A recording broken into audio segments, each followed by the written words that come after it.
ಕಲಬುರಗಿ ಜಿಲ್ಲೆಯಿಂದ ಶಿರವಾರ ತಾಲೂಕಿಗೆ ನೂತನ ಬಸ್ ಮಾರ್ಗಕ್ಕೆ ಹನುಮಂತಪ್ಪ ತಹಸೀಲ್ದಾರ್ ಶ್ರೀ ಸಿದ್ದೇಶ್ವರ ಮಠ ಹಿರಾ ಸುಕ್ಷೇತ್ರದಲ್ಲಿ ಚಾಲನೆಯನ್ನು ನೀಡಿ ಪೂಜೆಯನ್ನು ಸಲ್ಲಿಸಿದರು.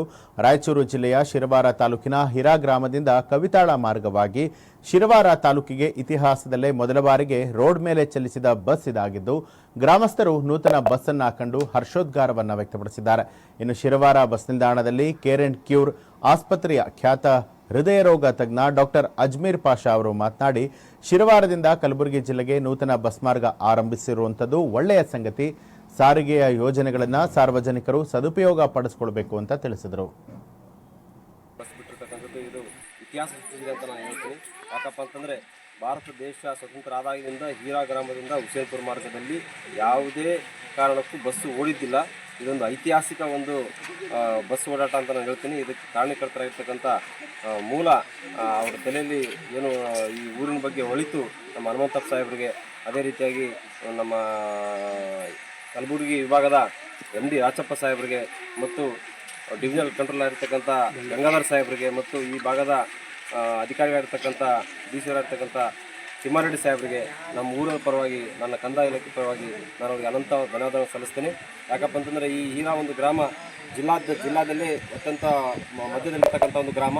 ಇಂಥ ಗ್ರಾಮಕ್ಕೆ ಬಸ್ಸುಗಳು ಸಾರಿಗೆ ಇಲ್ಲದೆ ಇಲ್ಲಿನ ಜನ ತುಂಬ ಅನೇಕ ಸಮಸ್ಯೆಗಳನ್ನು ಎದುರಿಸ್ತಾ ಇದ್ದರು. ಈಗ ಕವಿತಾಳಕ್ಕೆ ಹೋಗೋದಕ್ಕೆ ತುಂಬ ಅನುಕೂಲ ಆಗಿದೆ.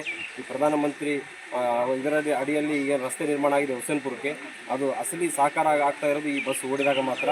ಹಾಗಾಗಿ ನಮ್ಮ ಕವಿತಾಳ ಹೋಬಳಿ ಕೇಂದ್ರಕ್ಕೆ ಅತಿ ಬೇಗನೆ ನಮ್ಮ ಕಚೇರಿಗಳಿಗೆ, ವ್ಯಾಪಾರ ಕೇಂದ್ರಕ್ಕೆ ಹೋಗೋದಕ್ಕೆ ತುಂಬ ಅನುಕೂಲ ಆಗಿದೆ. ಇಂಥ ಒಂದು ಆಲೋಚನೆಗಳು ನಮ್ಮ ಅಧಿಕಾರಿಗಳು, ಎಸ್ಟೇಟ್ ಅಧಿಕಾರಿಗಳು ಮಾಡಿರೋದು ತುಂಬ ಅವಿಸ್ಮರಣೀಯವಾದದ್ದು. ಈ ಒಂದು ಕೆಲಸಕ್ಕೆ ನಾವು ನಮ್ಮ ಗ್ರಾಮದ ವತಿಯಿಂದ ಏನು ಅವರಿಗೆ ನಾವು ಋಣ ತೀರ್ಸೋಕ್ಕಾಗದಂಥ ಒಂದು ಅವರು ಕಾರ್ಯವನ್ನು ಮಾಡಿದ್ದಾರೆ. ಇಂಥ ಒಂದು ಲೋಕ ಕಲ್ಯಾಣದ ಕೆಲಸ ಕಲಬುರಗಿಯಿಂದ ಕವಿತಾಳ ಮಾರ್ಗವಾಗಿ ಸಿರವಾರ್ಗೆ ಈ ಒಂದು ರೂಟ್ ಹೊಸ ಬಸ್ಸು ಬಿಡುವುದರಲ್ಲಿ ನಮ್ಮ KSRTC ವಿಶೇಷ ಭೂ ಸ್ವಾಧೀನ ಅಧಿಕಾರಿಯಾಗಿ ಕಾರ್ಯನಿರ್ವಹಿಸುತ್ತಿರುವ ಹನುಮಂತಪ್ಪ ಸರ್ ಕೊಡುಗೆ ಬಹಳಷ್ಟು ಅಪಾರವಾಗಿದೆ. ಇದರಲ್ಲಿ ಮುಂಚೆ ಈ ಬಸ್ ಆ್ಯಕ್ಚುಲಿ ಅಲರ್ಟ್ ಆಗಿದ್ದು ಬೇರೆ ರೂಟಲ್ಲಿ ಅಲರ್ಟ್ ಆಗಿತ್ತು. ಆ ರೂಟ್ ಕ್ಯಾನ್ಸಲ್ ಮಾಡಿಬಿಟ್ಟು ನಮ್ಮ ಸಿರವಾರ ಭಾಗದ ಜನರಿಗೆ ಅನುಕೂಲ ಆಗಲಿ ಅಂತೇಳಿ ನಾವೊಂದು ಮನವಿಯನ್ನು ಸಲ್ಲಿಸಿದ್ವಿ ಸರ್ಗೆ. ಆ ಮನವಿ ಪ್ರಕಾರ ಸರ್ ವಿಶೇಷ ಕಾಳಜಿ ತಗೊಂಡು ಆಲ್ರೆಡಿ ಎಕ್ಸಿಸ್ಟಿಂಗ್ ರೂಟಲ್ಲಿ ಕ್ಯಾನ್ಸಲ್ ಮಾಡಿಸಿ ನಮ್ಮ ಸಿರವಾರವರೆಗೂ ಆ ಬಸ್ ಕವಿತಾಳಿಂದ ಸಿರವಾರ ತನಕ ಎಕ್ಸ್ಟೆಂಡ್ ಮಾಡಿಸಿದ್ರು. ಇದು ಭಾಳಷ್ಟು ದಿನದಿಂದ ನಮಗೂ ಆಸೆ ಇತ್ತು, ಈ ರೂಟಲ್ಲಿ ಬಸ್ ಸಂಚಾರ ಮಾಡಬೇಕು, ಈ ಸಾರ್ವಜನಿಕರಿಗೆ ಬಹಳಷ್ಟು ಅನುಕೂಲ ಆಗಬೇಕು ಅನ್ನೋದು ನಮಗೂ ಒಂದು ಕನಸಾಗಿತ್ತು. ನಮ್ಮ ಒಂದು ಕನಸು ಹಾಗೂ ಒಂದು ಬೇಡಿಕೆಯನ್ನು ಈಡೇರಿಸಿದ್ದಕ್ಕೆ ನಮ್ಮ ಹನುಮಂತಪ್ಪ ಸರ್ ಅವರಿಗೆ, ನನ್ನ MDA ಸರ್ ಅವರಿಗೆ ಹಾಗೂ DC ಸಾಹೇಬರಿಗೆ ಹಾಗೂ ನಮ್ಮ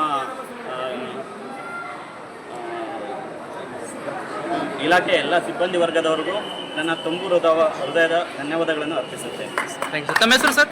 ನಾನು ಮತ್ತು ಮುಖ್ಯಸ್ಥರಾದ ಅಜ್ಜನವರಿಗೆ ಪ್ರಣಾಮಗಳನ್ನು ಪ್ರಪ್ರಥಮವಾಗಿ ನಾನು ಮಾಡುತ್ತಿದ್ದೇನೆ.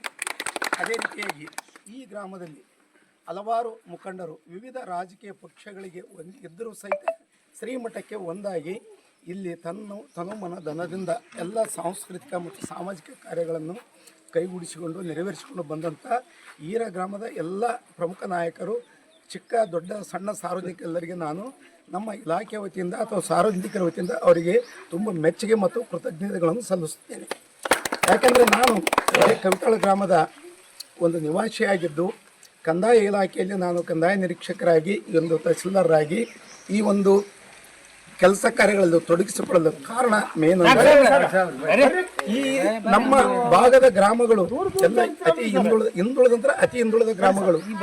ಇಲ್ಲಿ ಸೈಕಲ್ ಕಾಣಲಾರ್ದಂಥ ಗ್ರಾಮಗಳು ಇದ್ದು, ಆ ನಂತರ ಕಾಲಕ್ರಮೇಣ ತಾಂತ್ರಿಕ ಯುಗದಲ್ಲಿ ನಾವು ಸೈಕಲ್ ಮೋಟರ್ಗಳ ಮುಖಾಂತರ ಬೇರೆ ಬೇರೆ ಹಳ್ಳಿಗಳಿಗೆ ಹೋಗ್ತಿದ್ವಿ. ಆದರೆ ಹೆಣ್ಣು ಮಕ್ಕಳು, ಮನೆಯ ಕುಟುಂಬಸ್ಥರೇ ಹೆಣ್ಣು ಮಕ್ಕಳಿಗೆ ಏನಾದರೂ ಆರೋಗ್ಯ ಸಮಸ್ಯೆ ಆದಾಗ ಅವ್ರನ್ನ ಬಂಡಿ ಮುಖಾಂತರ ಅಥವಾ ಲಾರಿಗಳ ಮುಖಾಂತರ, ಇಲ್ಲಿರುವ ವ್ಯವಸ್ಥೆಗಳ ಮುಖಾಂತರ ಪಟ್ಟಣಕ್ಕೆ ಹೋಗಿ ಅವ್ರಿಗೆ ಟ್ರೀಟ್ಮೆಂಟ್ ಕೊಡ್ತಕ್ಕಂಥ ವ್ಯವಸ್ಥೆ ನಾನು ಕಣ್ಣಾರೆ ಕಂಡಿದ್ದಿತ್ತು. ಅಂದು ನಾನು ಶಾಲಾ ದಿನಗಳಲ್ಲಿ ಇಲ್ಲಿ ನನ್ನ ಸಹಪಾಠಿಗಳು ಇದ್ದಾರೆ, ನನ್ನ ಕಿರಿಯರನ್ನ ಇದ್ದಾರೆ, ಅವರು ನನ್ನ ಜೊತೆಗೆ ಸ್ಟಡಿ ಮಾಡಿದವರು ಇದ್ದಾರೆ. ಕವಿತಾಳದಲ್ಲಿ ಹೈಸ್ಕೂಲ್ ಮಟ್ಟದಲ್ಲಿ ಇವತ್ತು ಅವರು ಒಂಚೂರು ಉನ್ನತ ಮಟ್ಟದಲ್ಲಿದ್ದಾರೆ. ಇಲ್ಲಿ ಒಬ್ಬರು ADS ಸಾಹೇಬರು ಇದ್ದಾರೆ, ಅಕೌಂಟ್ಸ್ ಡಿಪಾರ್ಟ್ಮೆಂಟ್ ADA.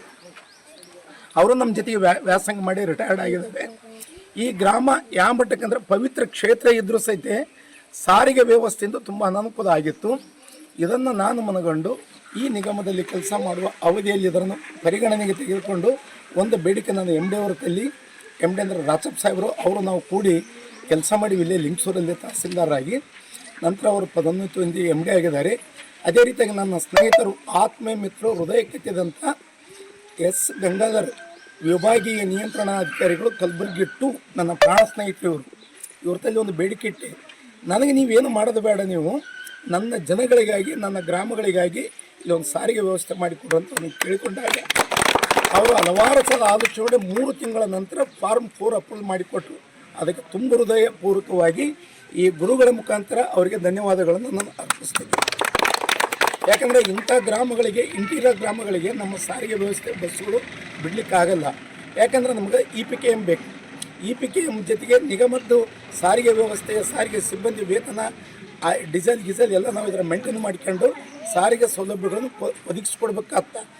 ಸಾರಿಗೆ ಇಲಾಖೆ ಲಾಭದಾಯಕ ಇಲಾಖೆ ಅಂತ ನಾವು ಪರಿಗಣಿಸಿಲ್ಲ, ಸೇವಾದಾಯಕ ಇಲಾಖೆ ಅಂತ ಪರಿಗಣಿಸಿ ನಾವು ಏನು ಮಾಡಿದ್ವಿ, ಗುಲ್ಬರ್ಗಲ್ಲಿದ್ದ ಬೆಳಗ್ಗೆ 7 ಬಿಟ್ಟು 11 ಈರಾ, 12 ಗಂಟೆ ಕೌತಾಳ್, 12 ಸಿರ್ವಾರ್, ರಿಟರ್ನ್ ಸೇಮ್ 1 ಈರಾ, 5 ಗುಲ್ಬರ್ಗ.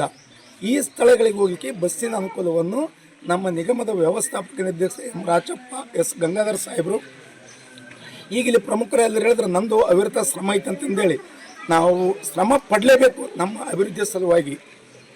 ಈಗ ಬೇರೆ ಸಲುವಾಗಿ ನಾವು ಶ್ರಮ ಪಡೋದಲ್ಲ, ಅಭಿವೃದ್ಧಿ ಸಲುವಾಗಿ ಶ್ರಮ ಪಡಬೇಕು. ಅದು ನಂದೇನು ದೊಡ್ಡದಲ್ಲ, ಈ ಮಠದ ದೇವರ ಒಂದು ಆಶೀರ್ವಾದ ಅನುಕೂಲ. ಅದು ಮುಂದೆ ಈ ಗ್ರಾಮದವರು ಇದರ ಸದುಪಯೋಗ ಯಾವ ರೀತಿ ಪಡಿಬೇಕಂದ್ರೆ, ಪುಣ್ಯಕ್ಷೇತ್ರಗಳು ಬೇರೆ ಬೇರೆ ಕಡೆಗೆ ನಾವು ಬಸ್ನಲ್ಲಿ ಪತ್ರಿಕೆಗಳು ಓದಿ ತಿಳ್ಕೊಂಡಿವಿ, ಟಿ ವಿಯಲ್ಲಿ ಜನಸಾಗರವಾಗಿ ದೇವಸ್ಥಾನಗಳು ನೋಡ್ತಾರೆ.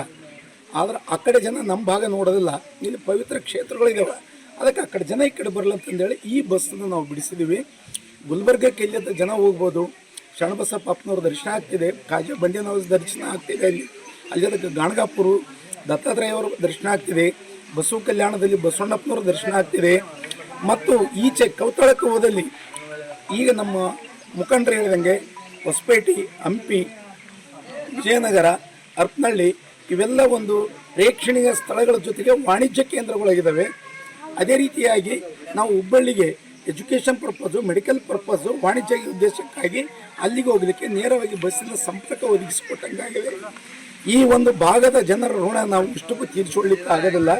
ಇನ್ನು ಹಲವಾರು ಸಾರಿಗೆ ಯೋಜನೆಗಳನ್ನು ಈ ಭಾಗಕ್ಕೆ ತಂದು ನಾವಿಲ್ಲಿ ಬೆಳೆದು ಹುಟ್ಟಿ ಇಲ್ಲಿಯ ಜನರೊಂದಿಗೆ ಬೆರೆತೋದಕ್ಕೆ ಒಂದು ಸಾರ್ಥಕತೆ ಆಗ್ತಂತ ನಾನು ತಿಳ್ಕೊಂಡು, ಮತ್ತು ಇದೇ ಹಳ್ಳಿಗಳಿಗೆ ನಾನೊಬ್ಬ ಕಂದಾಯ ಅಧಿಕಾರಿ ಆಗಿದ್ದೆ ಹಿಂದೆ. ಜನರ ಕಷ್ಟ ಸುಖಗಳು ನನಗೆಲ್ಲ ಗೊತ್ತಿದೆ. ಇಲ್ಲಿ ನಾವು ಸಾಮೂಹಿಕ ಲಗ್ನ ಮಾಡಿದಾಗ ಇಲ್ಲಿ ಜನಗಳು ಬಂದು ಸಾಮೂಹಿಕ ಲಗ್ನದಲ್ಲಿ ಭಾಗವಹಿಸಿದ್ರು. ಆ ಋಣಗಳು ನಾವು ಹೊರ್ಕಬೇಕಂದ್ರೆ ಅವ್ರು ಸೇವೆ ಮಾಡಲೇಬೇಕು, ಮಾಡೋದು ನನ್ನ ಅದೇ ಕರ್ತವ್ಯ ಅಂತ ನಾವು ಭಾವಿಸ್ಕೊಂಡಿದ್ದೀವಿ. ಈ ಕಾರ್ಯಕ್ರಮ ಯಾಕೆ ಇಲ್ಲಿ ಇಟ್ಕೊಂಡಿದ್ದು ಅಂತಂದ್ರೆ, ಈ ಈರಾ ಗ್ರಾಮ ನಮ್ಮ ಮಾನ್ಯ ತಾಲೂಕಿನ ಕೊನೆ ಹಳ್ಳಿ, ಸಿರ್ವರ್ಕಾದರೂ ಲಾಸ್ಟಿಗಿದೆ. ಇಲ್ಲಿ ಇಂಥ ಒಂದು ಶ್ರೀ ಸಮ್ಮುಖದ ಒಂದು ಕಾರ್ಯಕ್ರಮ ಮಾಡಿ ಸ್ವಲ್ಪ ಇದು ಪಬ್ಲಿಸಿಟಿ ಮಾಡಿದ್ರೆ ನಮ್ಮ ಶ್ರೀಮಠ ಹೊರಗಡೆ